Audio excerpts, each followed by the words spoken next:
Buenos días.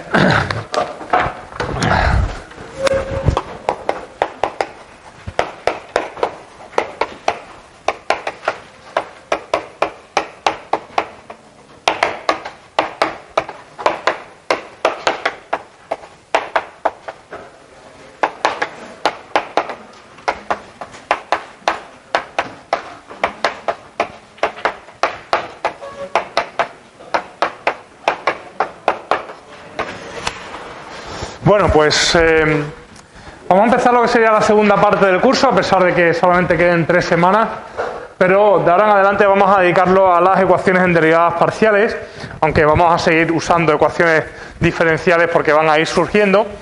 Y bueno, pues esencialmente vamos a ver un par de técnicas con las que se pueden resolver ecuaciones en derivadas parciales a mano, que van a ser lo que vamos en los 2 temas siguientes, el método de separación de variables y lo que es la transformada de Fourier.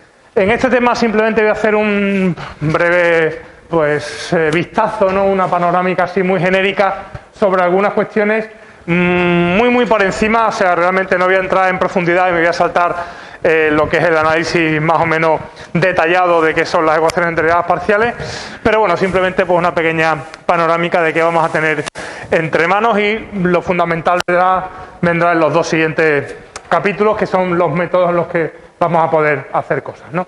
En realidad, en las ecuaciones de derivadas parciales la cosa va a cambiar radicalmente, porque en ecuaciones diferenciales, a pesar de las limitaciones, hemos podido hacer bastantes cosas y se puede hacer bastantes cosas a mano. Aquí vamos a ver que es prácticamente imposible hacer nada. De hecho, lo que estudiamos son unas ecuaciones muy concretas que están más o menos estudiadas y que se siguen estudiando. Y hay todavía, para problemas habituales, un montón de cuestiones abiertas en las que no se sabe cómo funcionan en la mayor parte de casos. Entonces, bueno, pues la aproximación que vamos a hacer es radicalmente diferente. Antes veíamos métodos para ecuaciones de primer orden, métodos para segundo. Aquí va a ser todo mucho más limitado. La diferencia, bueno, está bastante claro. En las ecuaciones diferenciales que hemos visto hasta el momento, pues lo que teníamos era una función incógnita que dependía de una variable, y ahora vamos a tener una función incógnita que depende de varias variables. O sea que básicamente lo que voy a hacer es introducir un poco de notación y adaptarnos a la nueva situación, ¿no? ¿Qué voy a tener? Pues típicamente una variable independiente que notaré de forma genérica como x o como un vector x1, xn, pero que eventualmente, cuando me refiero a variables que tienen algún sentido físico concreto, como la variable temporal o variables espaciales, pues a veces también introduzco la t o x y z, si me refiero al espacio, por ejemplo, o a x y solamente dimensión 1, y x y z, ¿vale? Entonces, básicamente estas van a ser mis variables independientes. Ahora no tengo una, sino tengo varias. Y luego teníamos en las ecuaciones diferenciales una variable dependiente, que ahora en realidad es una función u de Rn en general. En R, ese Rn puede ser R4 en este caso, o R2 o R3, pero en definitiva una función de varias variables, ¿vale? Eso es lo que cambia, que en este caso ya es la variable dependiente, en este caso, o una función. Típicamente en ecuaciones diferenciales la hemos llamado i, y en ecuaciones de derivadas parciales típicamente se llama u. Sabéis que eso es una cuestión de tradición y al final cada uno se adapta a las letras habituales, pero en definitiva no es más que mi función incógnita, ¿de acuerdo?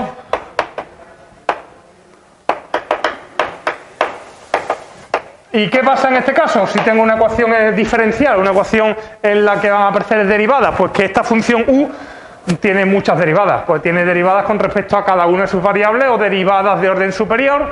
Entonces aquí me van a aparecer en mi ecuación pues las parciales de u con respecto a x1, con respecto a x2, etcétera, con respecto a xn. Y para aliviar un poquito estas notaciones ya tan pesadas, pues típicamente esto lo vamos a denotar como la du, que es un vector, en este caso, que depende, que tiene la expresión de las derivadas parciales con respecto a las variables, y eventualmente también podremos tener derivadas de orden superior. Claro, las derivadas de orden superior, cuando la función tiene varias variables, son un pifostio, porque entonces aparecen las derivadas de orden k. Bueno, pues típicamente vamos a tener la derivada de orden k de una función u, y esto significa que es una derivada en la que aparecerá la x1 k sub una veces, la x2 k sub dos veces, etcétera, hasta la xn k sub n veces. Es decir, Pues no sé, podemos pensar una derivada tercera de una función de dos variables como una cosa, por ejemplo, así, ¿no? La derivada tercera de u con respecto a x una vez y con respecto a y dos veces. Pero si me voy a órdenes superiores y tengo más variables, pues la cantidad de posibilidades se hace realmente eterna. Esto típicamente pues se denota así, ¿vale? Y en algunos libros, en lugar de escribirlo así directamente, se pone una especie como de valor absoluto ahí en el K, que significa simplemente que es la suma de los índices, que K es un superíndice que contiene a los índices K sub 1, K sub n y denota un cierto orden de derivación. Esto es más escabroso de escribir que realmente entiendo de entender, porque pensar simplemente que lo que tengo son eso, una función depende de varias variables y aparecerán derivadas, y las derivadas de una función de varias variables pues son eso, ¿no? Normalmente esto lo denotaremos de forma genérica también como un dk. Un dk de u que va a ser un vector en el que aparecen las derivadas hasta orden k de una función u, las que aparezcan, ¿vale? Entonces, ¿qué va a ser una ecuación en derivadas parciales? Una EDP. Pues simplemente va a ser una expresión que involucra la x, involucra la u, involucra las derivadas de orden 1 hasta las derivadas de orden k igualado a 0. O sea, una expresión, una ecuación en derivadas parciales, una expresión de igualdad en el que hay una función incógnita u, que es una función de varias variables y en el que aparecerán eventualmente derivadas de orden 1, de orden 2, de orden k. Esto sería una ecuación, una EDP de orden k. Siempre, igual que en las ecuaciones diferenciales, el orden marca el mayor orden de derivación que aparezca en esa ecuación. En realidad, la notación de Leibniz aquí se usa mucho menos por ser mucho más aparatosa y es mucho más típico pues de notarlas de esta forma. Por ejemplo, algo así, ¿vale? Eso sería una ecuación en el que aquí también hay que adaptarse al contexto. Como no estoy especificando quiénes son las variables, pues las deduzco de la propia ecuación mientras que no diga otra cosa, claro está.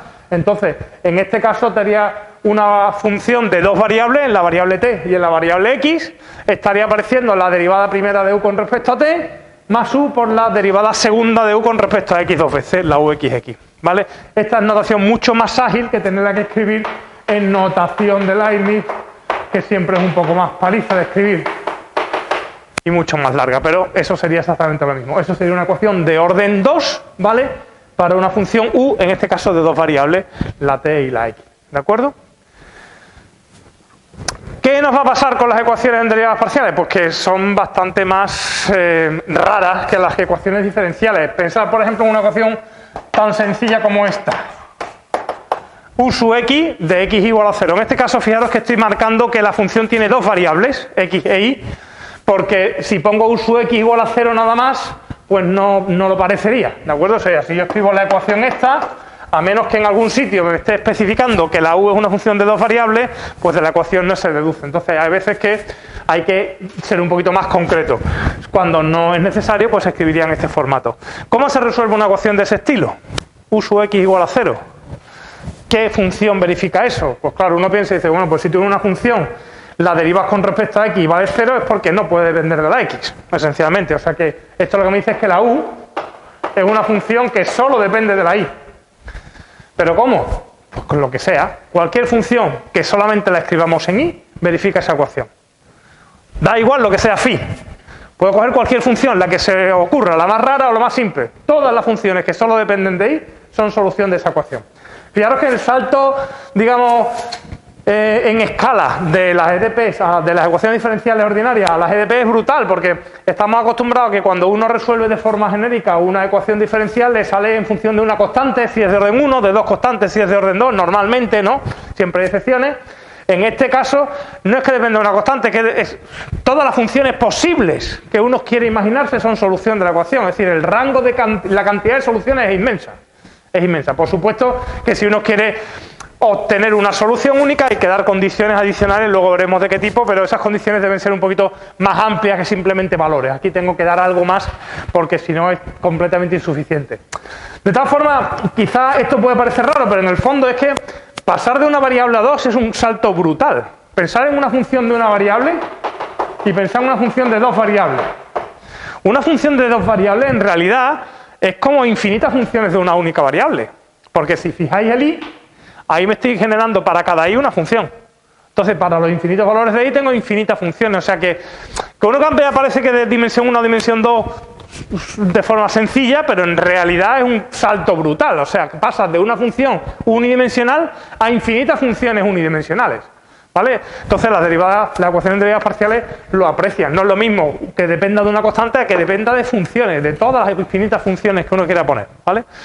En definitiva, que el salto conceptual de diferenciales a derivadas parciales es gordo, y de hecho se nota porque no podemos hacer prácticamente ni la décima parte de lo que uno puede hacer con las ecuaciones ordinarias, ¿vale? O dicho de otra forma, son muchísimo más complicadas, muchísimo más complicadas. Bueno, pues vamos a... Por ahí un par de conceptos simples y sencillos. Cuando la función f que involucra a la ecuación, si f es lineal en u, en du, en dk de u, es decir, en las entradas que corresponden a las derivadas, si la función es lineal, pues hablamos de ecuaciones lineales. Luego veremos un par de resultados al respecto que nos dicen que esto se comporta como uno espera en las ecuaciones lineales. No obstante, eso no significa que sean más sencillas. O sea, son más sencillas indudablemente, pero no van a ser tan sencillas como las EDO. Y si f es un vector, ¿vale? En este caso es vector. Y u sería una función de Rn en Rm, es decir, no tengo una función de varias variables, sino tengo un paquete de m funciones de varias variables, pues entonces estaríamos ante lo que se llaman sistemas de ecuaciones derivadas parciales, que, bueno, pues son un salto, digamos, también importante en cuanto a dificultad. No obstante, ahora veremos algún ejemplo de sistemas clásicos, pero no los vamos a tratar en absoluto, ¿vale? Nos vamos a dedicar solamente a algunas ecuaciones en derivadas parciales. Pero los sistemas pues están ahí presentes, simplemente haría intervenir más ecuaciones y más funciones incógnitas, como es lógico, ¿vale? Y bueno, ¿qué vamos a entender por una solución? Y aquí típicamente se habla de solución clásica, ¿vale? Solución clásica frente a un concepto que surge a mediados del siglo XX, que es lo que se conoce con el nombre de solución débil, que es realmente lo que se conoce como la teoría moderna de ecuaciones en derivadas parciales.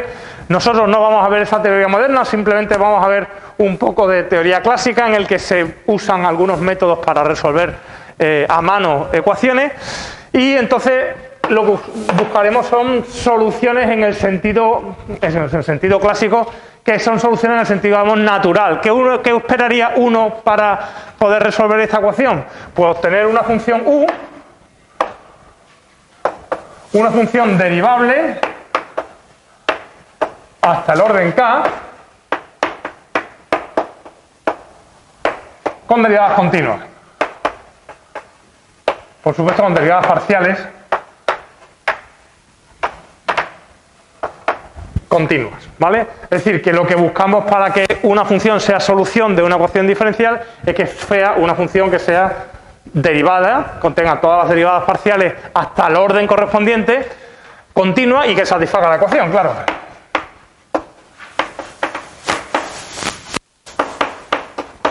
La ecuación esta estrella que marco aquí, ¿vale? O sea que una solución clásica en el sentido habitual no es más que eso, que una función que sea derivable con continuidad. Eso, pues, bueno, pues se encontró que es realmente muy exigente y que hay muchísimas situaciones en las que solicitar o pedir que la ecuación que queremos resolver tenga soluciones clásicas es imposible. Hay muchísimas ecuaciones en las que eso no es posible, y por tanto se relajó el concepto de solución a lo que se conoce como soluciones débiles, que involucra pues una teoría completamente diferente y que, bueno, pues bastante más compleja. Pero antes de esa, por supuesto, hay que hacerse un poco con la situación clásica para luego entenderla. Aquí no vais a ver teoría moderna, de hecho no creo que la veáis en la carrera, a lo mejor veis algo en el futuro, pero son palabras mayores, ¿vale? Y bueno, algunos ejemplos de ecuaciones clásicas, algunas de las cuales vamos a ver con más calma, ¿vale? De entre todas las ecuaciones, sin duda alguna, la número 1 es la ecuación de Laplace, que tiene esa forma, es el menos laplaciano de u. Normalmente siempre se escribe menos, a pesar de que ese menos ahí sobra completamente, pero siempre se escribe con signo menos porque típicamente cuando tenemos un segundo miembro no nulo, pues siempre se suele escribir así, como menos laplaciano de u igual a f. Y esta, curiosamente, se conoce con el nombre de ecuación de Poisson, o a veces también como de Laplace-Poisson.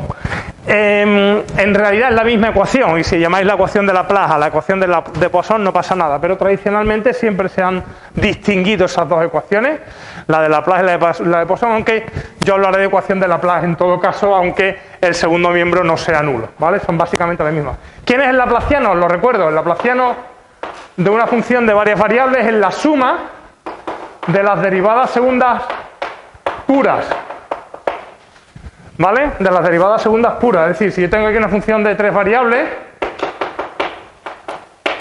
su laplaciano es la uxx más la uii más la uzz, ¿vale? Ese es el laplaciano de u, que es ese operador diferencial que se ve en el cálculo 2, pero que, bueno, que básicamente no es más que eso, que es la suma de derivadas segundas de la función. Y esa es la llamada ecuación de Laplace. Es una ecuación lineal, porque daros cuenta de que las derivadas que aparecen sumando multiplicadas por constantes, o sea que no hay nada no lineal ahí, y es de segundo orden. Típicamente, ahora vamos a ver que casi todos los ejemplos que voy a poner son ecuaciones de segundo orden, porque normalmente las ecuaciones en derivadas parciales que se estudian son ecuaciones vinculadas a algún fenómeno. No es como las ecuaciones diferenciales que uno puede estudiar ciertas familias en las que uno puede hacer algo. Como aquí las ecuaciones son tan complicadas y tan difíciles, pues en la práctica únicamente estudias aquellas ecuaciones que tienen algún significado. Si no tienen significado, no juegas con ellas, no te pones a ver qué tipo de ecuaciones puedo resolver, porque son muy complicadas y normalmente pues las ecuaciones que se resuelven son ecuaciones de segundo orden que están vinculadas a determinados fenómenos físicos. Esta en concreto está vinculado a una ecuación del calor estacionaria. Ahora vemos la ecuación del calor y ya os digo por qué estacionaria. Pero bueno, esta es la clásica, la más típica de todas, la ecuación de Laplace. La ecuación del calor, también bastante típica, es esta de aquí. U sub t menos laplaciano de u igual a 0. Y cuidado aquí porque, bueno, cuidado, es una notación que puede parecer engañosa o no completamente correcta, porque aquí estoy involucrando una función que va a tener derivadas en las variables espaciales que llamamos x y z, pero también t, o sea que aquí u es una función que dependerá de t, de x, de y y por ejemplo de z, si estuviéramos en R3, ¿vale? Pero cuando hablo del laplaciano, el laplaciano técnicamente es la suma de derivadas segundas. Habría que incluir también aquí a la t, pero no se incluye a la t. ¿De acuerdo? Entonces, el laplaciano para esta función también se define igual que antes,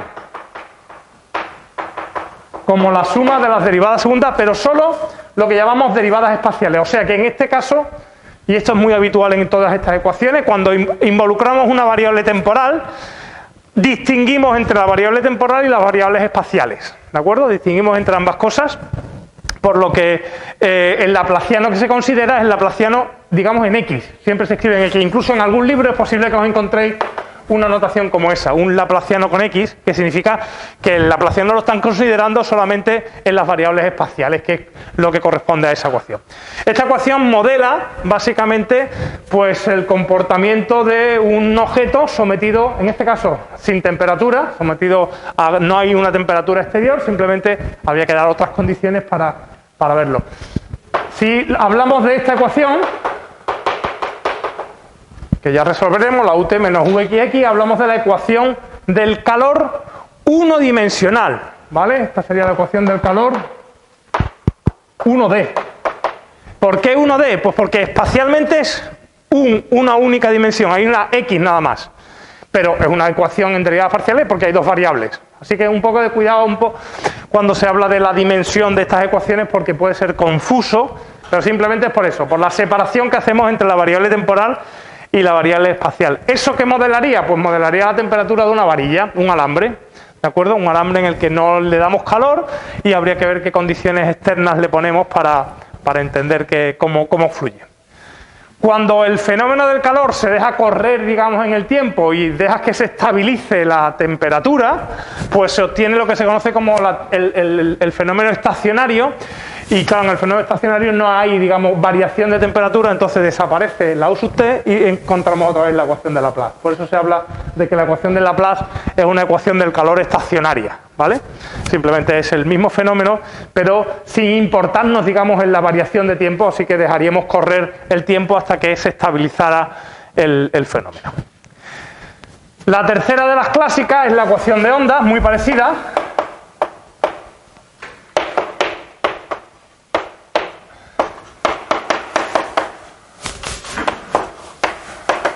Que sería, pues en lugar de una derivada temporal, dos derivadas temporales, la UTT menos laplaciano de U igual a 0, con el mismo comentario sobre el laplaciano. Eso sería una ecuación de ondas n-dimensional en el que ese n se refiere al número de variables espaciales, pero la ecuación tiene n más una variables independientes, las n espaciales más la temporal. O sea que otra vez igual aquí hablaríamos del UTT menos UXX igual a 0, sería la ecuación de ondas 1D, y eso esencialmente es cómo se mueve, cómo oscila una cuerda. Básicamente esta es la ecuación de la cuerda vibrante que se denomina a veces, ¿no? Una ecuación de onda. Observa que son de segundo orden todas y todas lineales, por supuesto. Estas son las que vamos a poder resolver esencialmente, o sea, cada una de ellas pues da bastante juego.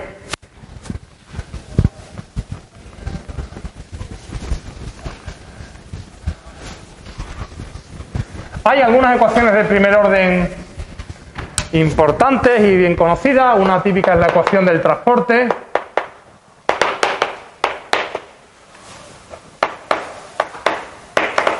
Que tiene esta pinta.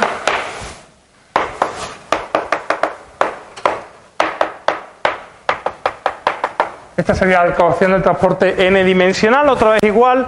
En realidad tiene n más una variables independientes, porque aparecerían las n variables x y una variable temporal t.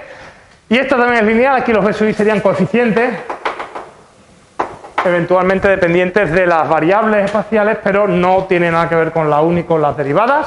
Y es una ecuación también lineal, en este caso de primer orden, ¿vale? Esta es la ecuación del llamado del transporte y bueno, pues está relacionada con determinados intercambios de masa, de carga, de ese tipo de cosas. Es una ecuación también bastante conocida.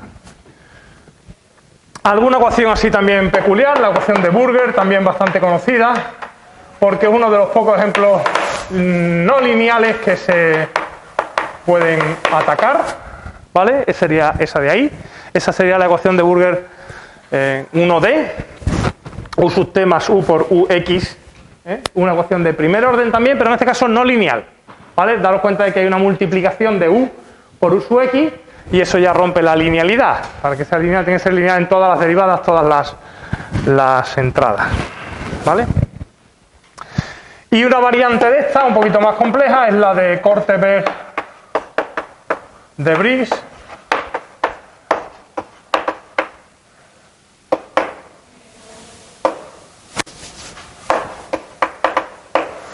Que es esta. Tiene adicionalmente un término de orden 3, un xxx, también en dos variables, x y t. Y esta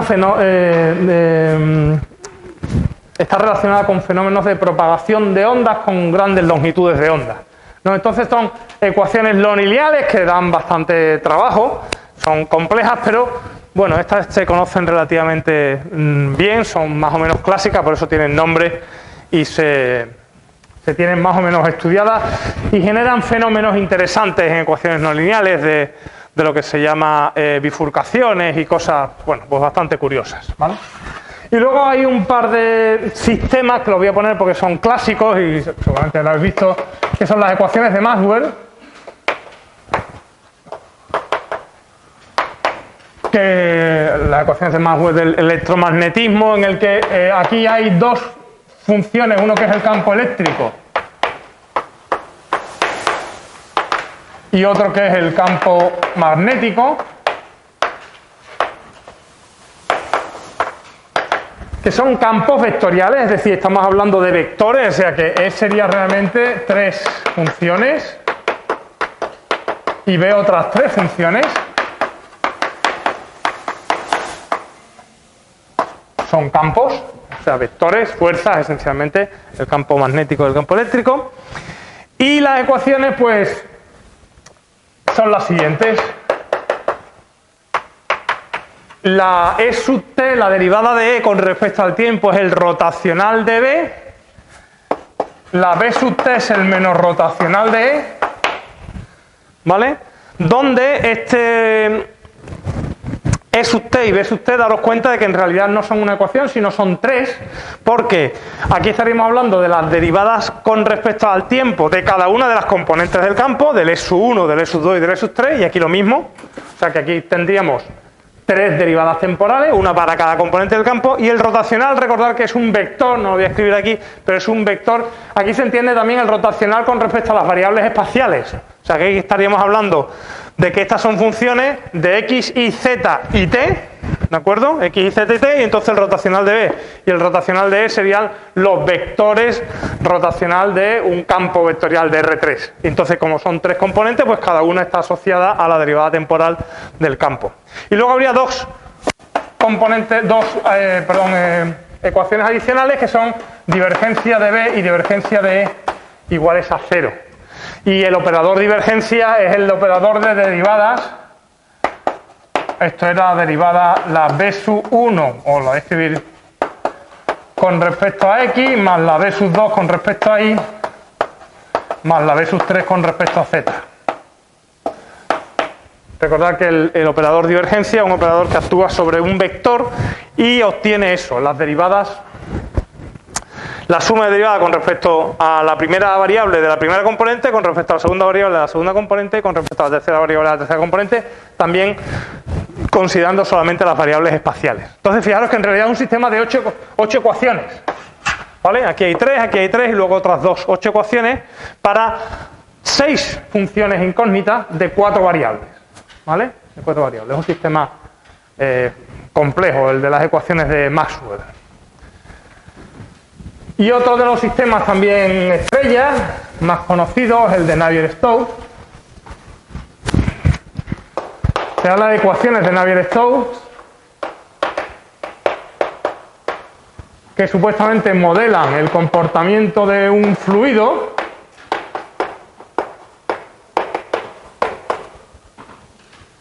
O bueno, esto realmente es menos gradiente.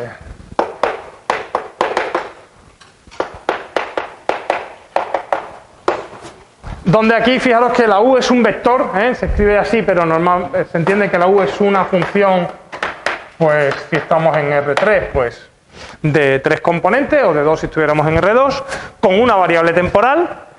Lo que aparece ahí es el laplaciano también típico, y aparece un término no lineal, que este es un poquito más complejo, porque fijaros que esto sería un vector, el U, y eso sería el gradiente de un vector. El gradiente de un vector es una matriz, ¿de acuerdo? O sea, sería... el gradiente de esta U sería las derivadas parciales de la U1, las derivadas parciales de la U2 y las derivadas parciales de la U3 escritas en filas. Entonces esto sería el producto de un vector por una matriz, que es un vector. Esto sería el laplaciano de un vector, que es un vector. Y esta U sub t serían las derivadas con respecto al tiempo de cada una de las componentes. O sea que realmente aquí aparecen... Estas son 3 ecuaciones, ¿vale? Estas son 3 ecuaciones y estas son 4 ecuaciones. Para 4 incógnitas tengo la U y la P. La P es la presión y el U es la velocidad, ¿vale? Esas son las ecuaciones que gobiernan, pues, el comportamiento de un fluido. Por ejemplo, no se conoce a día de hoy si esas ecuaciones tienen solución única, ¿vale? Y son ecuaciones que datan de hace un par de siglos seguramente. Y no se sabe si hay unicidad. De hecho, uno de los problemas, de los llamados problemas del milenio, por el que pagan $1 millón, si uno es capaz de resolverlo. Y a día de hoy pues no se sabe si hay unicidad, lo cual es bastante sorprendente, porque si uno espera estudiar un fenómeno físico con unas ecuaciones, que menos que el fenómeno físico te dé resultados únicos. Si resulta que la ecuación que estás modelando no tiene unicidad, pues no estás modelando un fenómeno físico, lógicamente, o al menos no es esperable que eso ocurra. Por lo que se cree que sí, que en realidad sí que tiene solución única, pero no se ha podido demostrar hasta el momento, ¿vale? Bueno, eso es una colección de ecuaciones enormemente complejas y difíciles de resolver. pero que afortunadamente nosotros no nos vamos a meter con ellas, sino hacer una cosa un poquito más sencilla, ¿vale? Bueno, pues un par de comentarios primero sobre ecuaciones lineales, en las que se verifica un poco lo que uno está habituado a que se verifique en las ecuaciones que ya hemos visto, que son, pues, por una parte, la estructura de las soluciones,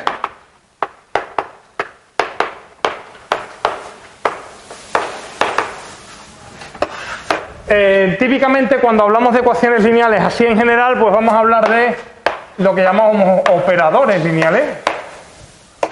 Entonces se suele denotar de esta forma un L y en lugar de entre paréntesis un corchete, que significa que yo tengo aquí una función y aquí tengo un operador que actúa sobre esa función y genera, pues, una ecuación en el que aquí aparecerán derivadas parciales, pero que sea lineal, o sea que L es un operador lineal en U, en las derivadas de U, en las derivadas de orden K de U, ¿vale? O sea, cualquier expresión que involucre a U, las derivadas, hasta el orden que sea, pero que sea lineal, pues se conoce o se escribe genéricamente de esa forma, como un operador así. Este sería el sistema homogéneo.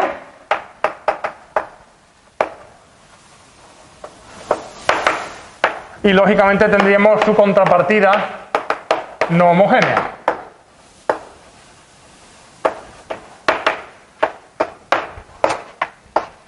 ¿Vale? Bueno, pues la estructura de las soluciones de los sistemas lineales no homogéneos es la ya conocida, que es la suma de la solución general del sistema homogéneo o de la ecuación homogénea más una solución particular de la ecuación no homogénea. Bueno, estoy hablando de sistema, pero realmente sería una ecuación, ¿vale?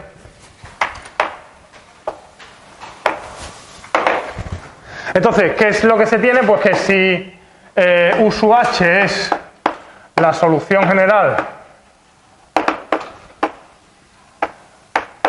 de, voy a llamar aquí 2 a esta y 1 a esta, si tengo U sub H la solución general de la ecuación 1, de la ecuación homogénea, y U sub P es una solución particular de la 2,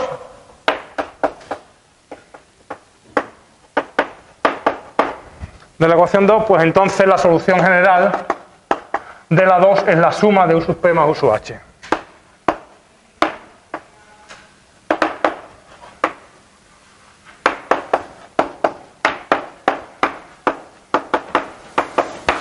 ¿Vale?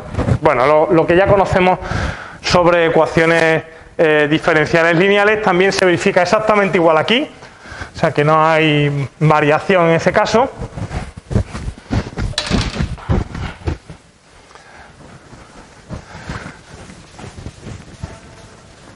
Y lo que también se verifica es que el conjunto de soluciones de la ecuación homogénea es un subespacio vectorial.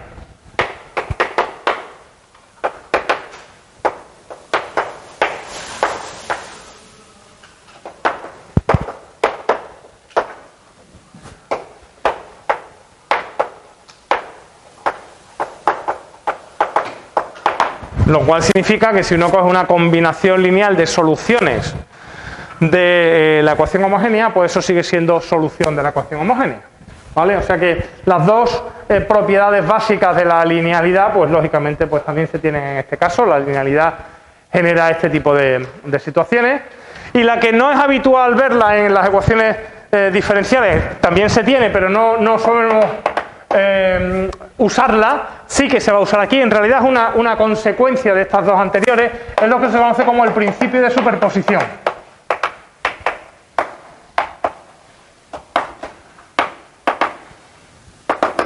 Y es que si uno tiene la misma ecuación con diferentes datos, pues si uno considera una ecuación con la suma de los datos, la solución es la suma de las soluciones. O dicho de otra forma, si yo tengo una primera ecuación con un dato f sub 1 no homogénea, cuya solución es u sub 1,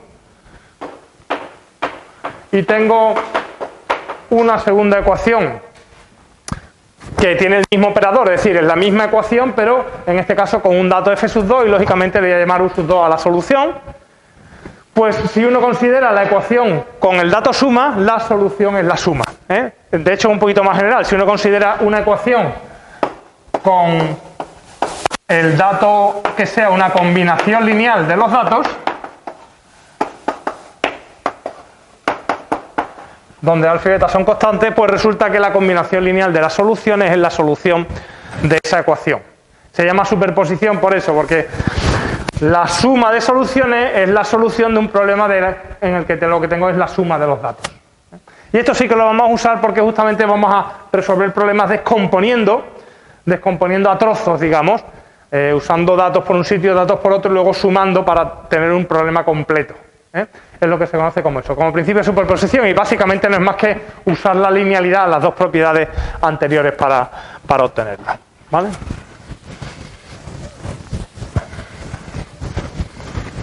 Bueno, ya veremos cómo se usa. Y bueno, un breve apunte más sobre los cambios de variables. Así un poco este recorrido genérico sobre algunas cuestiones básicas. La única forma, ahora veremos métodos más específicos, pero la única forma de atacar a veces ecuaciones consiste en hacer un cambio de variables oportuno que te lleve la ecuación a algo que seas capaz de resolver. Lo que pasa es que realmente somos capaces de resolver muy poquitas cosas a mano, así que en realidad los cambios son menos efectivos, pero se usan. Y realmente la dificultad del cambio no es resolver la ecuación, sino hacerse con el cambio, que en el caso de varias variables pues involucra la regla de la cadena y hay que ser un poquito más cuidadoso. Entonces, bueno, voy a hacer un par de ejemplos de cómo hacer cambios de variables cuando uno involucra funciones de varias variables, y voy a hacerlo con algún ejemplo sencillo. Por ejemplo, una ecuación como esa, u sub x menos u sub y igual a 0, ¿vale? Por supuesto se entiende que esto es una ecuación en las variables x, y, o sea que mi función es una función de x, y.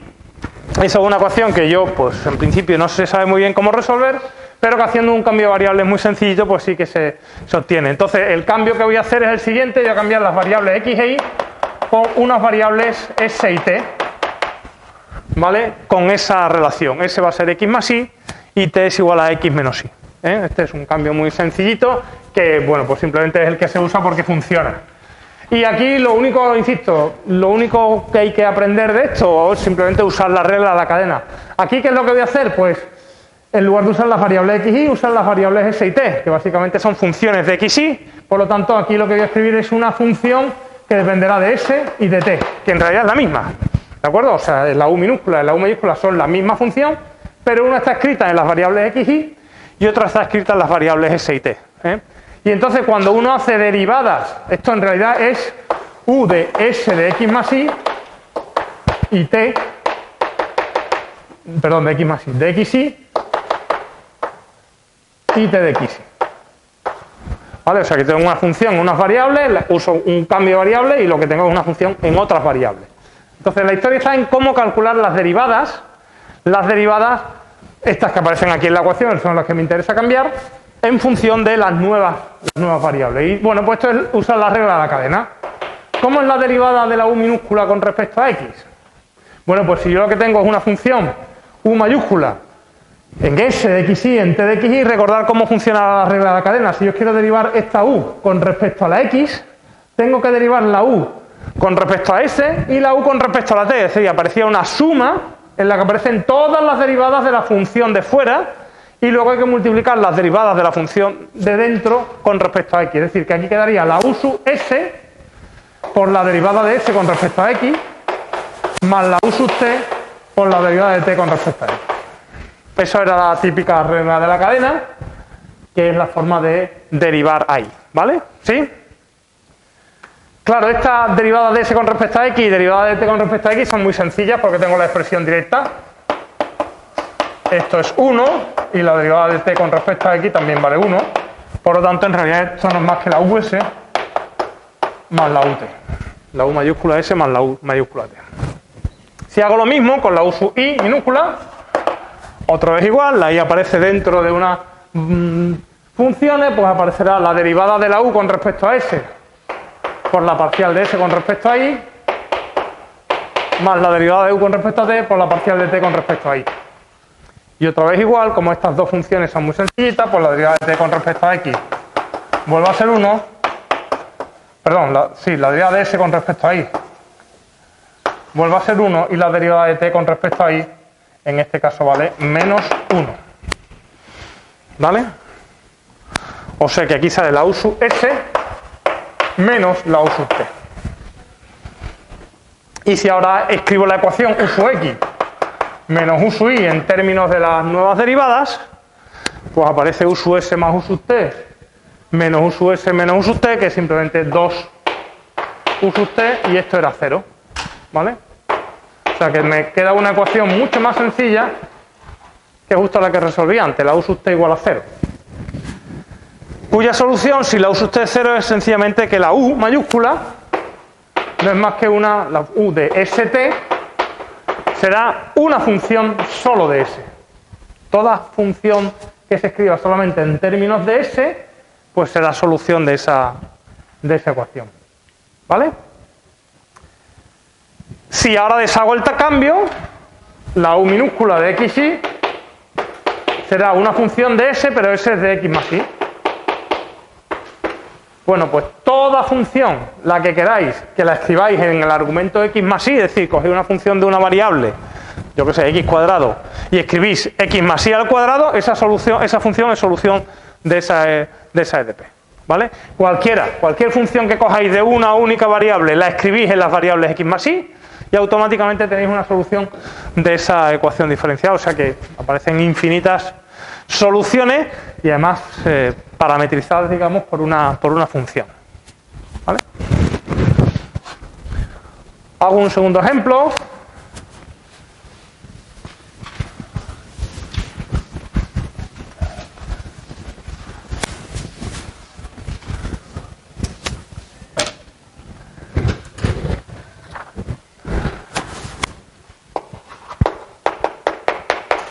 Este es un poquito más elaborado y aquí voy a hacer un cambio diferente, voy a hacer un cambio a polares, que también es bastante habitual en estas ecuaciones, usar los cambios a polares.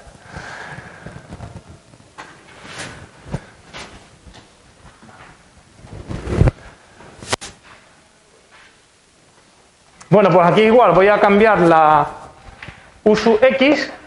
Bueno, por supuesto voy a llamar a la u de xy una función u mayúscula de rt. ¿Vale? Una función mayúscula de rt. Entonces aquí la u sub x, fijaros, bueno, lo voy a hacer en este, bueno, lo voy a hacer al revés ahora, pues tengo el cambio en este sentido. La u sub r, ¿vale? ¿Qué sería la u sub r en este caso? La u sub r será la ux por la derivada de x con respecto a r, más la u sub i por la derivada de r con respecto a, perdón, la u derivada de i con respecto a r. ¿Vale? Y la u sub t, en este caso, sería la u sub x por la derivada de x con respecto a t, más la u sub i por la derivada de i con respecto a t. Entonces, las derivadas de x con respecto a r y de y con respecto a r son bien sencillas. Esto es simplemente u sub x por el coseno de t más u sub i por el seno de t. Y esta de aquí, la derivada de x con respecto a t es la u sub x por menos r seno de t más la u sub i por r coseno de t. ¿Vale? Y bueno, en este caso es realmente uno de estos ejemplos preparados, porque fijaros que el r seno es y el r coseno es x. Por lo tanto, aquí estoy escribiendo menos i por u sub x más i más x por u sub i, que es justamente mi ecuación, con signo cambiado. ¿Vale? O sea que esto vale 0. En este caso he hecho al revés. Antes tenía el cambio directo y podía calcular directamente las expresiones en x y en y. En este caso he calculado las expresiones en r y en t, las nuevas variables. ¿Vale? Bueno, dependiendo de cómo tengamos el cambio. Si lo quisiera hacer al revés, tendría que haber despejado aquí la r y la t. Luego lo haremos en ese sentido. Con lo cual, en definitiva, lo que queda es que u sub t es 0 y otra vez igual. Si usa usted 0 es porque la U solamente depende de la R. ¿Vale? La U solamente depende de la R. O sea que la U de xy es cualquier función que dependa solamente de R. Fijaros que R es la raíz de x cuadrado más y cuadrado. Por lo tanto, cualquier función de la forma esta, pues sería válida. De hecho, la raíz sobra, porque cualquier función escrita en función de la raíz de algo la podéis escribir como una función del argumento. En definitiva, el argumento son las variables. O sea que cualquier función, básicamente son funciones radiales, son solución de esa ecuación diferencial. Perdón, en derivadas parciales. ¿Vale? Pero son ejemplos, si os fijáis, muy preparados. En el momento en el que aquí me salga algo que no sea tan simple, ¿vale? Pues ya la cosa se vuelve mucho más difícil, ¿vale? Bueno, poner algún ejemplo más mañana.